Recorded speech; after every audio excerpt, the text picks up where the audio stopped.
사실 성경을 깊이 읽지 않으면 성경에 대해서 깊은 지식을 소유하기가 쉽지가 않아요. 그래서 따로 사실 성경도 공부하시기도 하고 하지만 늘 성경을 대하지만 그게 무엇인 것인지 정확하게 모르는 경우들이 사실은 오랜 30년, 40년 신앙생활 하신 분도 잘 몰라요. 어떤 분이 저에게 이렇게 물어봤어요. 목사님, 기적과 이적 그리고 표적 뭐가 다른가요? 처음에도 저는 그 말을 처음에 들었을 때는 저도 잠시 멍해지는 것 같더라고요. 여러분, 기적과 표적이 뭐가 다른 거예요? 아마 오늘 말씀을 듣지 않으면 정확하게 이야기할 수 있는 분이 잘 없어요. 안 그래요?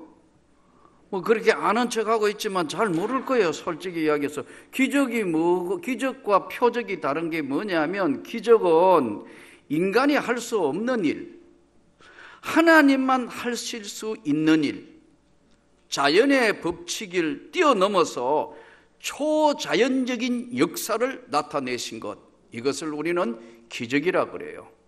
성경에 보면 이 기적이 홍해가 갈라지는 것, 하나님이 하신 거죠. 그렇잖아요? 그리고 여호수아가 아말렉하고 전쟁을 하는데 해가 지면 안 될 것 같아서 기도를 했더니 태양이 멈췄었더라. 이런 일이 어떻게 있을 수 있어요? 과학적으로 논리적으로 설명이 안 되는 초자연적인 성경에만 기록된 엄청난 역사. 은혜 받기 전에는 과연 이런 건 없다고. 그래서 자유주의 신학자들은 이런 부분은 이적은 다 없애버리는 거예요.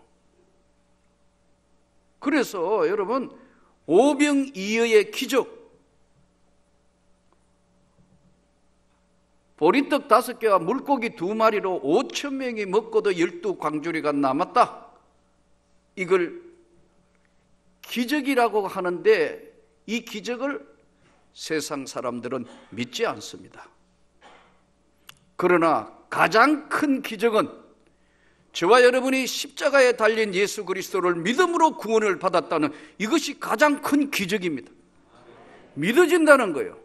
성경이 하나님의 말씀이라고 믿어지게 되고, 또 예수님이 나 위하여 십자가 지시고 돌아가시고 부활하셔서 산 소망이 되셔서 나도 이 땅 삶 다 마치고 나면 반드시 주님의 영광의 나라에 나는 들어가게 되고, 부족하더라도 주님께서 나를 붙드시고 인도해 주실 것을 믿습니다.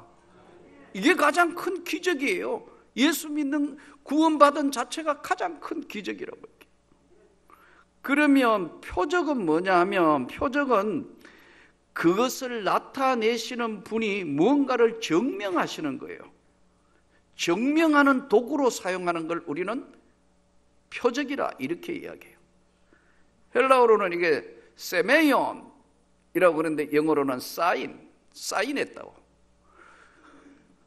예수가 하나님의 아들이시라는 것을 보여주기 위한 사인으로 보내신 것, 나타내신 걸 우리는 표적이라 이렇게 이야기해요. 그러니까 기적과 표적은 좀 다른 거죠.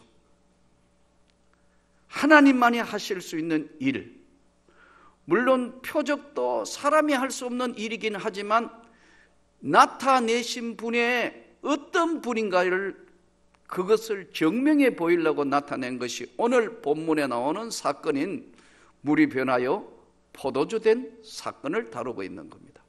11절에 보면 예수께서 이 첫 표적을 갈릴리 가나에 행하여 그의 영광을 나타내심에 제자들이 그를 믿으니라. 그래서 첫 기적이라 하지 않고 첫 표적을 갈릴리 가나에 행하여 예수의 영광, 하나님의 아들이신 것을, 그의 영광을 나타내심에 제자들이 믿었더라 그랬어요. 그렇습니다.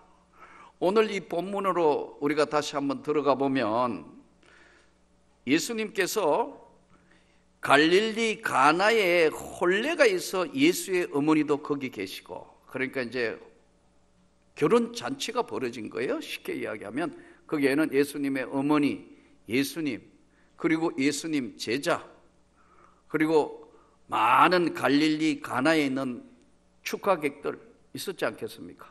포도주가 떨어질 정도였으니까요. 손님이 많았다는 거죠. 여러분, 잔치의 특징상 손님이 없으면 어떻게 되는 거예요? 네? 잔치는 벌려놨는데 손님이 없다. 음식은 잔뜩 만들어놨는데, 예. 그래도 음식이 좀 모자라도 손님 많은 게 좋으신 거 아닌가요?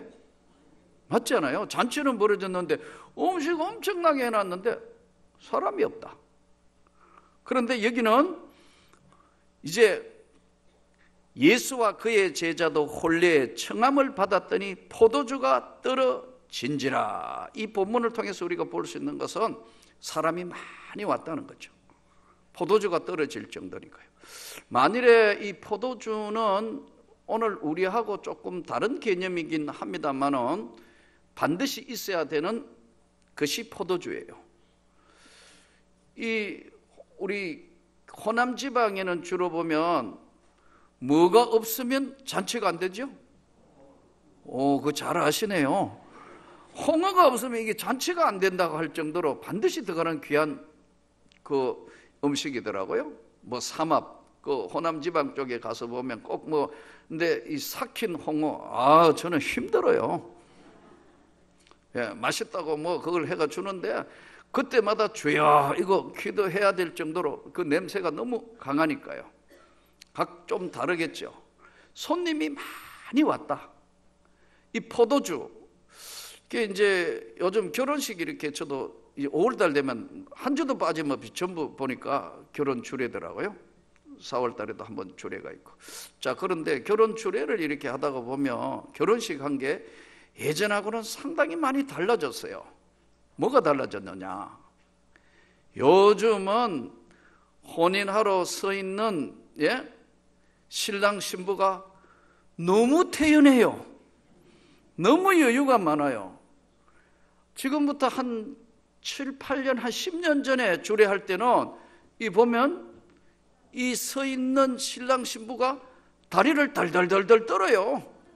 그럼 주례하는 나도 더 떨려요, 이게. 그냥 안 떨어야지 이렇게 생각하며 주례를 했는데 요즘은 얼마나 여유가 많은지 주례자 쳐다보는데도 웃으면서 표정 관리까지 하면서 이게 서 있어요. 세상에 참 많이 달라졌구나. 예. 그 주례할 때마다 내가 옛날에 결혼식장에 섰을 때 모습을 회상하거든요. 결혼식 이제 섰는데, 지금 생각하니까 37년 전에 결혼을 한 건데, 서서 이렇게 서 있는데, 나 좀처럼 안 떠는데 떨리더라고요. 다리가 떨리는 걸 이걸 중심 잡는데 얼마나 힘들은지 모르는데, 내 손을 옆에 잡고 있는 우리 집 사람은 더 떨더라고. 그러니까 나는 더 떨릴 수밖에요. 그때 내가 생각한 게 절대로 2번 할 건 못 된다 이거.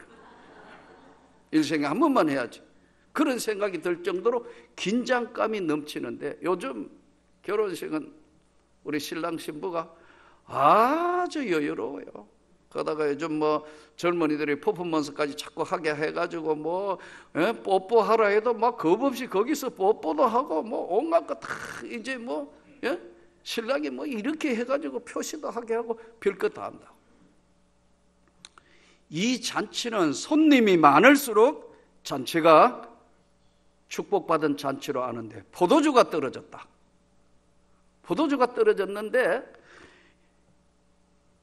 예수님의 육신의 어머니 마리아가 왜 예수의 어머니가 예수에게 이르되 저들에게 포도주가 없다 하니 왜 예수님에게 와서 포도주를 떨어졌다는 이야기를 했을까? 본문 해석상 참으로 많은 생각을 했는데 이 가나의 첫 표적을 예수님이 보이실 것을 마리아는 심정적으로 이미 깨닫고 있었던 게 아닌가. 그래서 포도주가 떨어졌습니다 하니까 나하고 무슨 상관이 있습니까? 아직도 내 때가 이르지 않았습니다. 이렇게 이야기를 해요. 그러자 그의 어머니가 하인들에게 이제 잔치를 하니까 참 그들은 하인들이 많으니까 하인들한테 뭐라고 하느냐면은 무슨 말씀을 하시든지 뭐라고 이야기하시든지 그대로 하라. 이 무슨 말씀이냐 하면 예수님이 무슨 일을 어떤 걸 시키더라도 순종을 해라. 그랬더니 예수님께서 유대인의 정결 예식을 따라 두세 통, 거기에 통 드는 돌 항아리 6이 놓여 있는데, 돌 항아리가 큰 게 6개 이렇게 놓여 있는데 두세 통 드니까 큰 거 아니에요? 예수님께서 뭐라고 이야기하냐면 하인들에게 항아리에 물을 채우라 하신즉 아기까지 꼭지에 거의 다 찰랑찰랑할 만큼 아기까지 채우니, 뭘로 채운 거예요? 물로. 정결예식이란 건 씻는 거거든요. 손 씻고 발 씻고 씻는 그 예식을 위해서 물 항아리인데, 아니 갑자기 예수님이 두세 통 드는 거기에 정결예식의 돌 항아리에 물을 채워라. 하인들은 분명히 물인 줄 알잖아요. 그러면 의문이 안 갔을까요? 왜 물을 채우라 하지? 물인 걸 안단 말이에요. 근데 마리아가 뭐라고 이야기하냐면 무슨 말씀을 하든지 그대로 해라. 무슨 말씀을 하든지 그대로 해라고. 할 말이 많겠죠. 물인데 왜 물을 떠갑니까? 무거운데 두세 통 들은 돌 항아리라 했으니까요. 물통이 돌 항아리예요. 이거 무거운 거 꼭 가져가야 돼요? 이거 어떻게 되는 거예요? 충분히 질문이 있을 수 있는데 미리 뭐라고 말씀하시든지 그대로 해라. 여러분, 이 표적과 기적의 공통점이 하나 있는데 이게 뭐냐면 순종이에요. 순종했을 때 나타난 것이, 이게 오병이의 기적도 똑같고 모든 것들이, 바다가 갈라지는 모세가 손을 내밀어 지팡이를 내밀 때 하나님 이게 가능합니까 하면 불가능한 거겠죠. 왜냐하면 하나님 그분이 하시는 거니까요. 질문이 없이 그대로 행했다는 거죠. 돌 항아리를 들고 물을 채워가 갖다 뒀더니 연회장이, 이야, 이 포도주 기가 막힌 포도주인데 이거 어디서 난 건가? 보통은 포도주를 가져오면 좀 중급이나 하급을 가져가고 이렇게 하는 게 아니고, 왜 하냐면 제일 좋은 포도주를 음식을 내놓는 거예요. 왜냐하면 실컷 마시고 나면 그 다음에 어떻게 돼요? 우리말로 이야기하면 술이 해롱해롱해지면 이게 뭐 맛이 어떤지 모르고 그냥 계속 마시게 되는 거예요. 아하, 여러분 술을 안 마셔보시니까 잘 모르는 모양인데, 술 먹는 술꾼들이 하는 얘기가 있어요. 처음에는 사람이 술을 먹고, 그 다음에 두 번째는 술이 술을 먹고, 세 번째는 술이 사람을 먹는 거예요. 맛이 가버려요. 나도 예전에 지나온 삶을 돌아보니까 하나님 만나기 전에 필름이 끊기도록 먹어본 기억도 있어요. 제가 그랬잖아요. 하나님 싫어하시는 건 절대로 하지 않았다.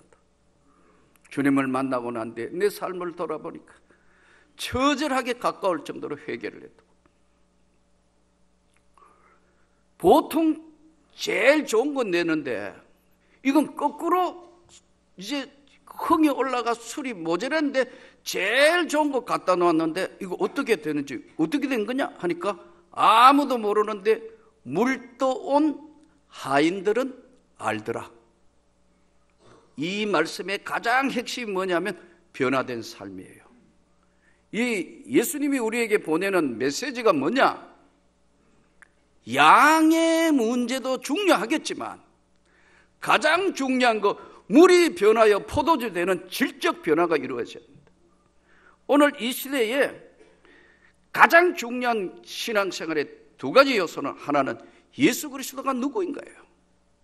저와 여러분의 구주인 것이 맞습니까? 예수 그리스도의 십자가 외에는 구원이 없는데 부활의 산소만 가지고 이 땅을 살아야 하는데 오늘 너무 교회들이 서양의 쓰레기 같은 걸 교회에 다 데리고 가서 돌았어요. 경건의 모양이 사라져버렸다. 예수님 말씀대로 경건의 모양은 있으나 경건의 능력은 상실해버렸다. 여러분 다시 부탁드립니다.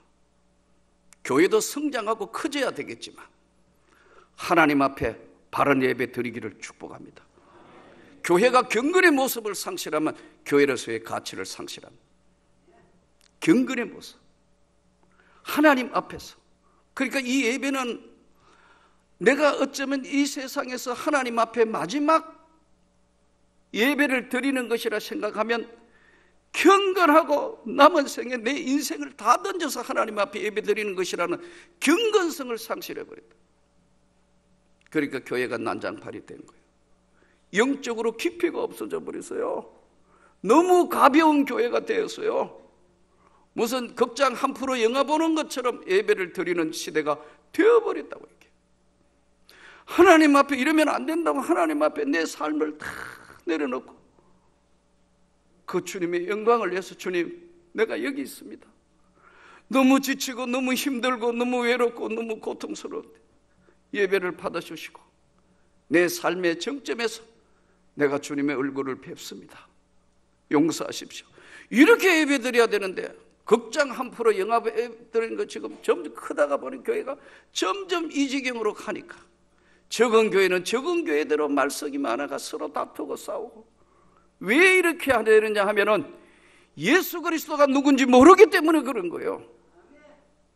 저는 정말 바라고 원하기는 저와 여러분이 주님 앞에 서는 그날까지 이 예배가 경건의 모습을 잃지 않기를 축복합니다. 그러기 위해서는 여러분 하나님 앞에 바른 자세의 예배 자세가 필요하다. 저는 개척을 해서 여기까지 31년을 오면서 여러분이 저를 지켜봤지만 우리 강단에는 뭐 유명한 사람, 놀라운 사람, 뭐 연예인들, 뭐 어떻고 이런 사람 절대 안 세운다.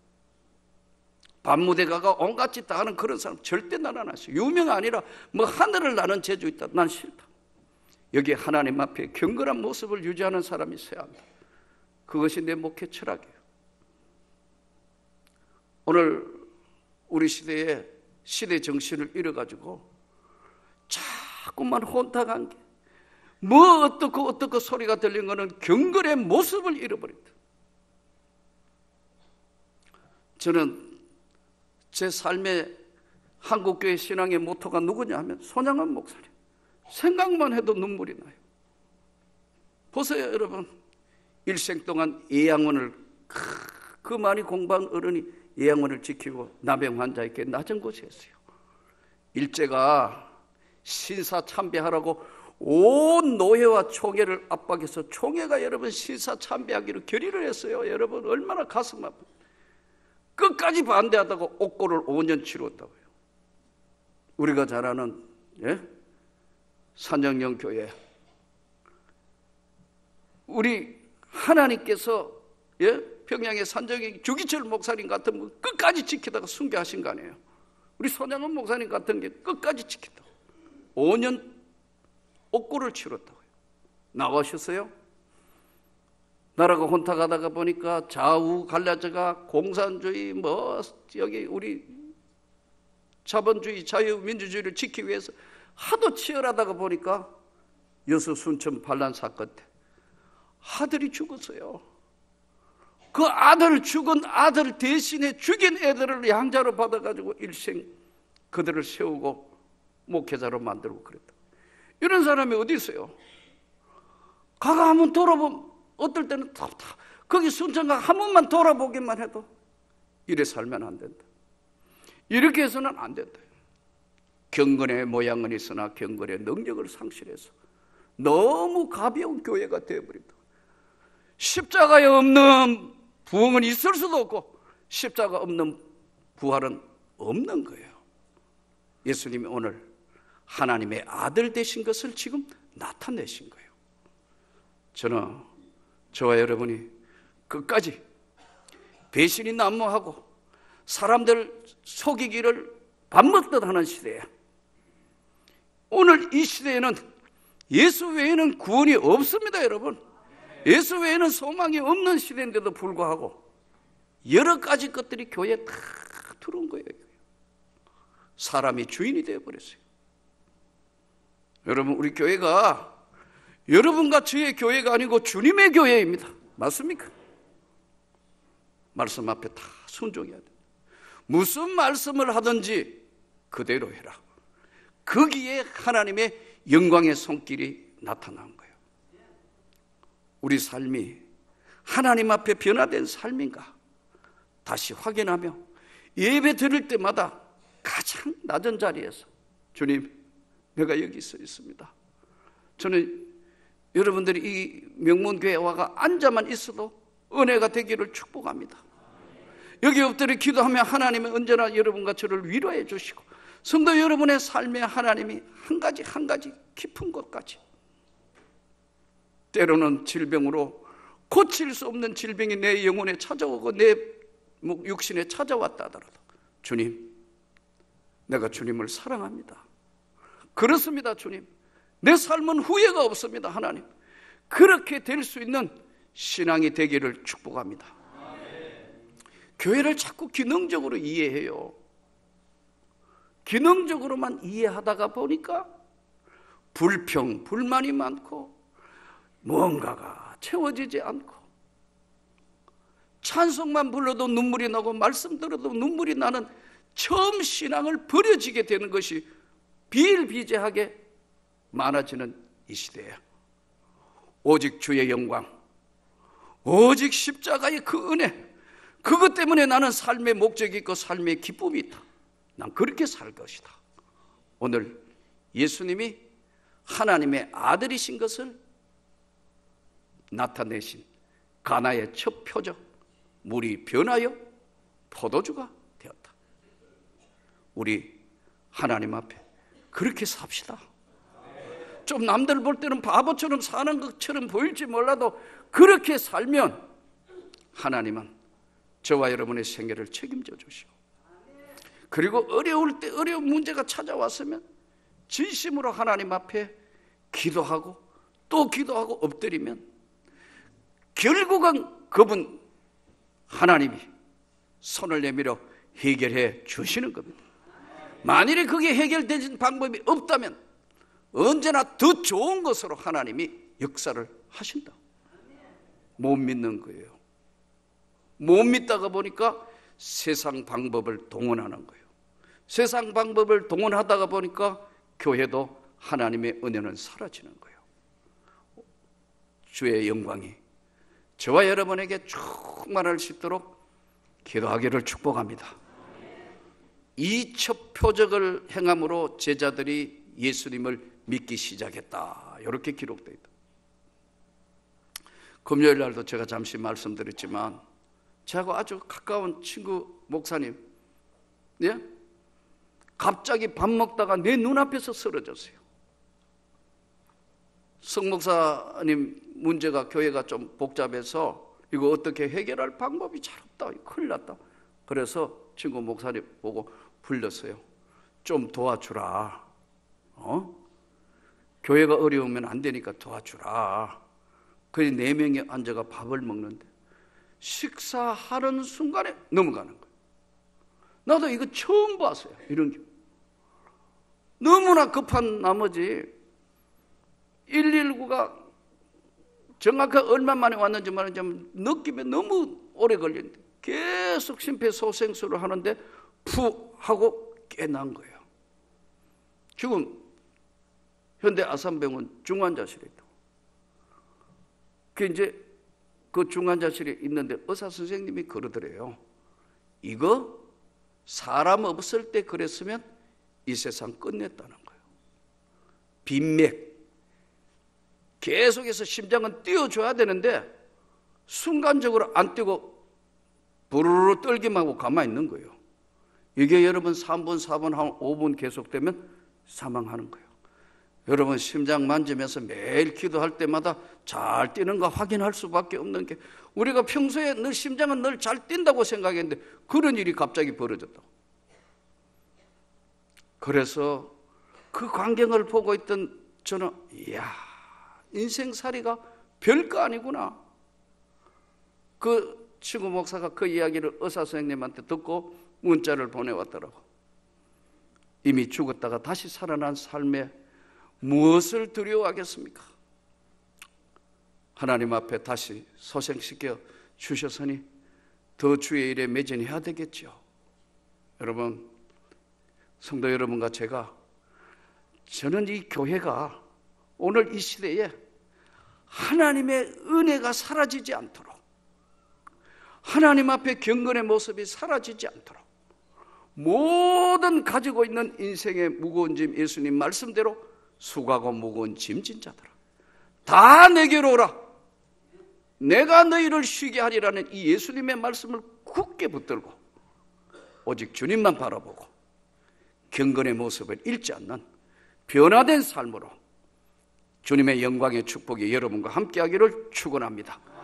언제나 그 주님 앞에 맡기고 인생을 기도하고 한 번밖에 없는 삶에 사람답게 살고 하나님의 영광을 위하여 나는 살아야겠다는 결단해서 주님께 영광이 되는 삶이 되기를 주 예수 이름으로 축복합니다.